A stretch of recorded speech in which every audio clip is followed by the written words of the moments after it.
Mesdames et messieurs, bonjour ou bonsoir, tout dépend de l'heure à laquelle vous écoutez cette vidéo chez vous. Je m'appelle Michel Bienton, journaliste web camerounais. Merci de faire confiance à cette chaîne YouTube de l'engagement sociopolitique. Bienvenue à cette causerie citoyenne sur l'actualité camerounaise et africaine. Bienvenue à la chronique de MBT, mesdames et messieurs. Alors, mesdames et messieurs, cette chronique de MBT va s'adresser pour la toute première fois à un homme, un monsieur. Il s'appelle Ibrahim Traoré. Il est le président de transition au Burkina Faso, capitaine Traoré, qui, comme vous le savez, a pris le pouvoir suite à un putsch le 30 septembre 2022, après avoir renversé le lieutenant-colonel Paul-Henri Sandaogo Damiba. Alors, si j'ai décidé de consacrer cette chronique à Ibrahim Traoré, c'est simplement parce que c'est lui qui fait l'actualité en ce moment en Afrique. Mais croyez-moi, je risque de déplaire à beaucoup de Camerounais, à beaucoup d'Africains. Parce que je vais lui parler en lui regardant droit dans les yeux. Et avec toute la sincérité et toute la franchise de mes tripes. Je vais donc à présent me tourner vers le capitaine Ibrahim Traoré. Je vais le tutoyer parce que non seulement c'est mon cadet, puisque je suis né en 85, c'est-à-dire que j'aurai 40 ans cette année, et lui en 1988, c'est-à-dire qu'il a 37 ans si je ne me trompe pas, ou 38. Donc je suis son aîné en âge. Et en plus, la formule de cette chronique, c'est de tutoyer les dirigeants africains. C'est pas un signe d'impolitesse ou alors de discourtoisie, mais c'est tout simplement la formule que j'ai adoptée pour cette chronique que j'anime sur cette chaîne depuis plusieurs années. Alors, mon capitaine Ibrahim Traoré, j'aimerais m'adresser à toi à travers cette tribune, parce que j'ai plein de choses à te dire. Alors, pourquoi je décide de m'adresser à toi? C'est tout simplement parce que, en tant que Camerounais d'origine, parce que moi, je suis Michel Bienton, je m'appelle Michel Bienton, je suis un journaliste, je suis exilé politique en Norvège, un pays de la Scandinavie, c'est-à-dire qu'un pays qui a bien voulu m'accueillir et m'offrir l'asile politique, après tout ce que j'ai vécu comme persécution au Cameroun. Si j'ai décidé de te passer ce message, c'est simplement parce que le Burkina Faso est ma seconde patrie. Le Burkina Faso, pour moi, est ce que j'ai de plus cher, parce que c'est un pays qui m'a accueilli et dans lequel j'ai vécu quand je fuyais les persécutions dans mon pays d'origine, le Cameroun. Je suis arrivé au Burkina le 16 mai 2019. J'y ai vécu pendant 1 an et demi avant de m'envoler pour la Norvège où je vis aujourd'hui. Alors, il y a des choses qui se passent au Burkina Faso. Des Africains ne sont pas au courant. Des citoyens du monde ne sont pas au courant. Des informations provenant de Ouagadougou, provenant du Burkina Faso, me parviennent tous les jours. J'ai décidé de me taire parce que je me suis dit que voilà, tôt ou tard, la situation pourrait changer. Mais là, j'ai décidé de ne plus me taire, ou du moins de ne plus continuer à me taire. J'ai donc décidé de m'exprimer en m'adressant à toi, jeune frère Ibrahim Traoré. Je disais donc tantôt que j'ai vécu au Burkina Faso. S'il y a une capitale africaine où je peux me balader sans me perdre, c'est à Ouagadougou. Je connais plein de quartiers à Ouagadougou parce que j'y ai vécu. Et la dernière fois que j'étais au Burkina Faso, c'était en 2022. 2022, en juillet, entre juillet et août, j'ai passé mes vacances d'été à Ouagadougou. La preuve, ce vêtement que je porte, ça s'appelle le Faso d'Anfani, n'est-ce pas? C'est un souvenir de mon dernier séjour à Ouagadougou. Mais aujourd'hui, au regard des informations qui me parviennent, chaque fois je réfléchis, je me dis, du moins depuis que tu as pris le pouvoir là, depuis que toi, Ibrahim Traoré, tu es arrivé au pouvoir là, je réfléchis pas 2 fois avant de mettre mes pieds au Burkina. Parce que sincèrement, pour être honnête envers toi, ça fait très peur. Pour les libres penseurs que nous sommes, de mettre les pieds au Burkina. Ça fait extrait. C'est-à-dire que chaque fois je reprogramme un voyage pour Ouagadougou afin d'y passer les vacances d'été. Après, j'annule les réservations. Après, j'hésite à venir et tout. Parce que ce qui se passe au Burkina Faso en ce moment fait extrêmement peur. Ça fait extrêmement peur. Alors, mon cher jeune frère, Ibrahim Traoré, tu dis que tu es un héritier de Thomas Sankara. C'est ce que tu as l'habitude de dire. C'est-à-dire que partout en Afrique maintenant, on te considère comme étant l'héritier de Thomas Sankara. Pourtant, c'est Thomas Sankara lui-même qui disait « Malheur à ceux qui bâillonnent leur peuple. Malheur à ceux qui bâillonnent leur peuple. » Or, qu'est-ce que, depuis que tu es arrivé au pouvoir, qu'est-ce que tu es en train de faire? Tu es en train de bâillonner ton peuple. Tu es en train de gouverner par la terreur. Oui, tu es en train de gouverner par la terreur. Tous les libres penseurs, tous les dissidents, toute personne qui essaye, qui ose critiquer la manière dont tu diriges le pays, soit tu enlèves la personne, soit tu fais disparaître la personne, soit tu l'envoies au front. Ibrahim Traoré, comme disent mes oncles Mangissa du Cameroun. Yamen, c'est comment? C'est comment? C'est-à-dire que les Burkinabés, ça je vais te le dire, mon cher jeune frère, quand je pars, après tout ce que j'ai subi au Cameroun, fin 2018, les menaces, la prison et tout, quand je décide de quitter le Cameroun, j'avais 2 pays en tête, c'est-à-dire 2 pays d'accueil. Il y avait le Bénin et il y avait le Burkina Faso.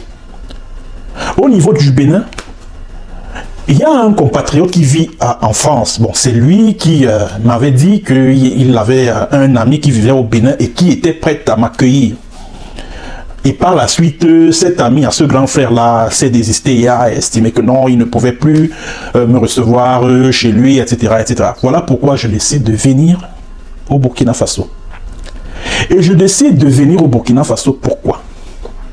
Je décide de venir au Burkina parce que le Burkina Faso, la démocratie était de mise, le respect de la personne humaine était de mise au Burkina Faso. Il y avait des partis politiques qui s'exprimaient, qui critiquaient le régime sans aucun risque de représailles, les organisations de la société civile, le ballet citoyen, etc., etc.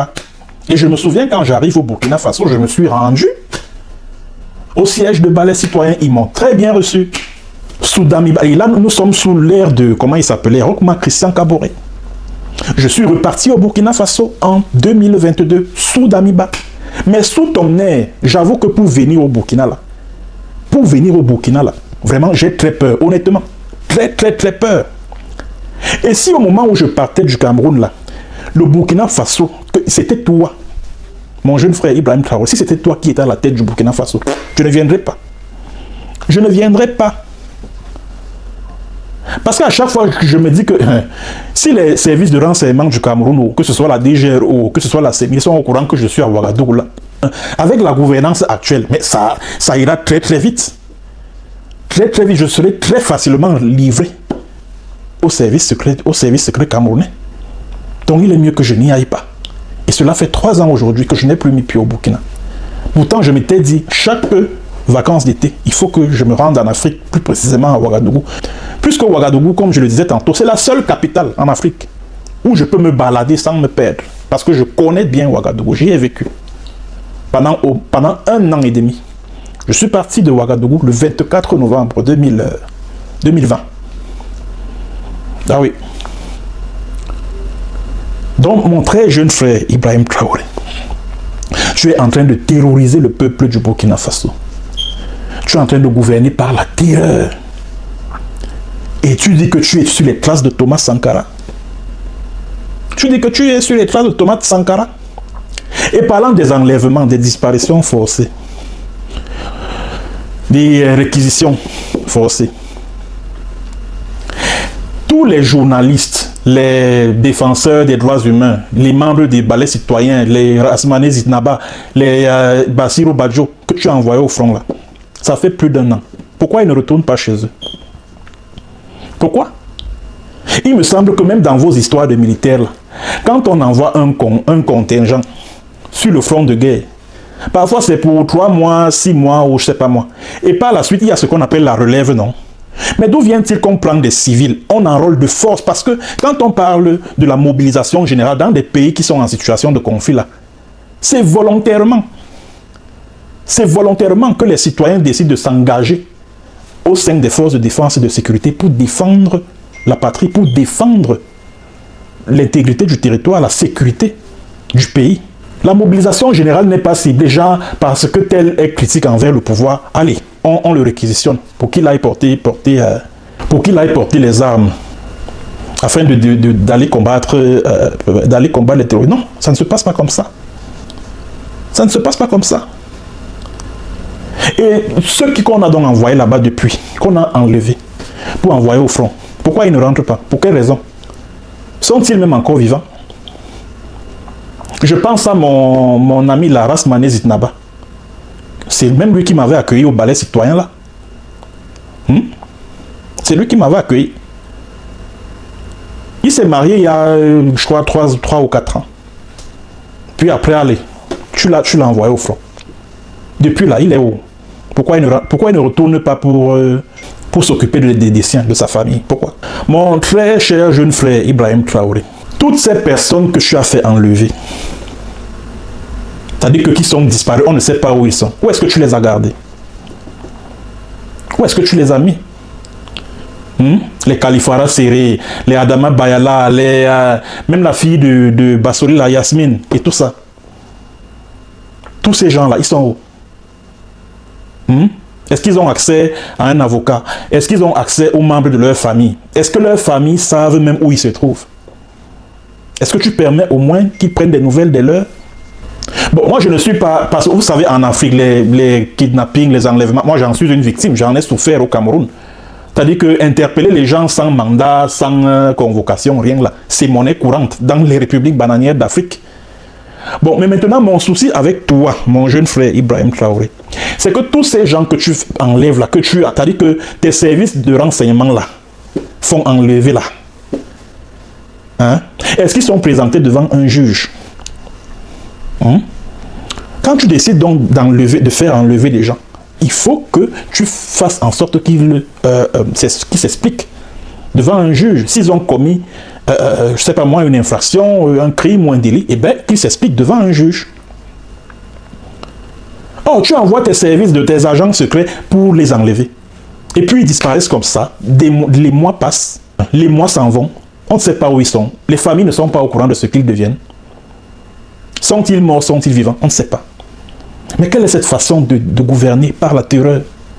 C'est quoi cette façon de diriger le pays? C'est quoi cette façon? Et tu pousses même le bouchon plus loin, en enlevant les membres des familles de ceux que tu mets sur ta liste noire. Qu'est-ce que les membres des familles des Djibril Bassolé, des Alpha Bari et tout, qu'est-ce qu'ils ont à y voir? Est-ce que la responsabilité pénale est individuelle? Est-ce que ma maman ou mon père ou je sais pas moi, ma soeur doit payer pour ce que moi j'ai fait? Non. Du tout.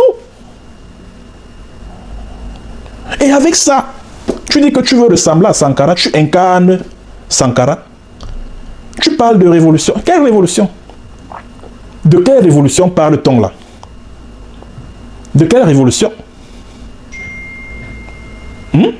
De quelle révolution parle-t-on? Thomas Sankara avait dénoncé la dette que les Occidentaux forçaient les Africains à rembourser. Il avait dénoncé ça publiquement. C'était lors d'un sommet de l'OUA. Oh, tu dis que tu es sorti de la CEDEAO parce que c'est un instrument de l'impérialisme occidental et tout, mais tu es toujours dans l'UEMOA. Pourquoi tu ne sors pas de l'UEMOA alors? Pourquoi le Burkina Faso ne sort pas de l'UEMOA? Parce que cette sortie pourrait affecter votre porte-monnaie, c'est ça, non? Pourquoi vous ne sortez pas du FMI? Vous dites que oui, l'impérialisme est monté, descendu, mais c'est toujours vous qui demandez l'aide, qui demandez les prêts au FMI et à la Banque mondiale. Vous trouvez que c'est cohérent ça? Vous trouvez que c'est cohérent? Vous trouvez que c'est cohérent ça? C'est vrai, bon, vous me direz, oui, nous avons chassé l'armée française du Burkina, oui, machin, maintenant nous avons tout nationalisé. C'est bien beau.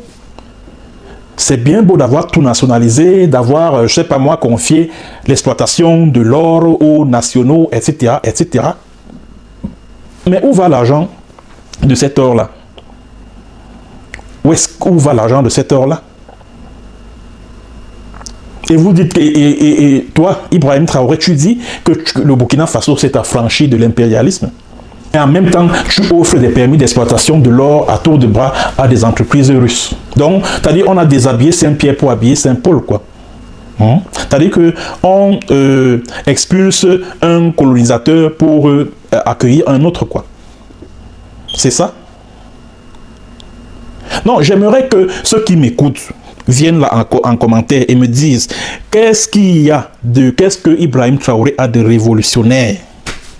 Dites, c'est-à-dire que répondez à ma question là en commentaire. Qu'est-ce que Ibrahim Traoré a révolutionné au Burkina Faso? Tu dis que tu as chassé les Français. Ok, on est parfaitement d'accord. On est parfaitement d'accord. Que tu as nationalisé l'exploitation de l'or au Burkina Faso. Il n'y a pas de problème. Mais d'où vient-il que la vie devient de plus en plus chère au Burkina Faso? Moi, à l'époque, quand j'y vivais, la vie était tellement moins chère que je commençais même à regretter pourquoi je suis même né au Cameroun. Et non seulement la vie devient de plus en plus chère, c'est toi qui coupes les salaires, le maigre, c'est-à-dire que le peu que les fonctionnaires burkinabés touchent, tu coupes ça, tu dis que oh, contribution à l'effort de guerre et tout, et tout, et tout, tout. Mais toi, tu es là avec tes amis.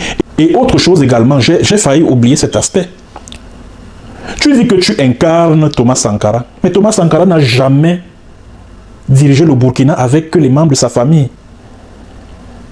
Il a toujours tenu sa famille à l'écart des affaires de l'État.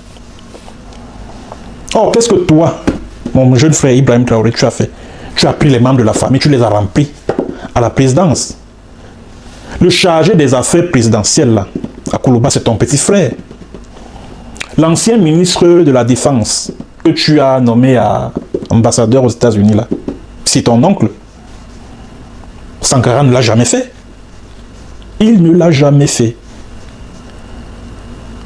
Alors, qu'est-ce que tu as révolutionné au Burkina Faso, finalement? À la fin, tu ne lui ressembles en rien du tout. En rien. En quoi est-ce que tu ressembles à Sankara? En rien. En rien. Même tes propres camarades, tes frères, tes militaires, tes camarades d'armes, tu les enlèves, allez, tu les fais disparaître et tout. Est-ce que c'est normal ça? C'est normal? Donc, on me diront sans doute, mais oui, tu es très aimé, tu es très apprécié, que ce soit au Burkina, que ce soit à travers l'Afrique, que je dis, ok, c'est pas mal. C'est pas mal. Mais de nos jours, pour mobiliser les foules, de nos jours, c'est-à-dire qu'à l'ère des réseaux sociaux et puis de l'intelligence artificielle, pour mobiliser les foules, est-ce que c'est compliqué aujourd'hui? C'est pas compliqué. C'est pas compliqué. Il suffit de donner de l'argent à des agences de communication là et tout. Bon, ils te font un travail propre. Et surtout qui m'est revenu qu'au Burkina Faso, beaucoup ont été forcés d'appeler les gens à aller manifester.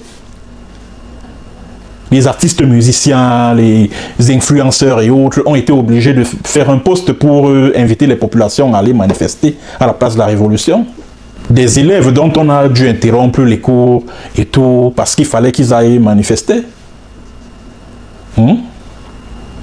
Et ceux qui sont hors du Burkina Faso, là, ils ont une image de toi qui est celle d'un révolutionnaire. Pourquoi? Parce qu'ils n'ont pas un autre son de cloche que celui qui provient des médias tels que la RTB, tels que l'AIB. Ils n'ont pas un autre son de cloche parce que tu passes ton temps à bâillonner la presse, à bâillonner les libres penseurs. Tout journaliste qui essaye de dénoncer, allez, tu ramasses et puis tu fais disparaître ou alors tu envoies au front. Comme le directeur de publication du journal L'Événement, un journal que j'aimais bien lire quand j'étais à Ouaga. Ou c'est Serge, je crois, Oulon, un truc de ce genre. Tu as fait disparaître ce mec-là. On ne sait pas où il est. Est-ce qu'il est encore vivant? Est-ce qu'il est mort? Est-ce que? On se pose beaucoup de questions. Sa famille, sans doute, se pose énormément de questions sur ce qui lui est arrivé, sur ce qu'il est advenu de lui. Et tu en veux au journal l'événement, pourquoi? C'est parce que ce journal-là a dénoncé ton implication dans le détournement de 400 millions de francs destinés aux volontaires pour la défense de la patrie.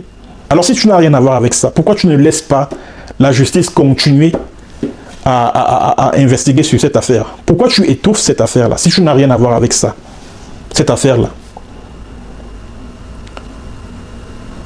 Est-ce que Thomas Sankara avait les yeux rivés sur les deniers publics? Non. Il s'est contenté de son salaire. Et puis, basta, un point trait. Il s'est contenté de son salaire. Mon très cher jeune frère Ibrahim Traoré, tu es encore très jeune. Tu es encore très jeune. Tu as encore toute la vie devant toi.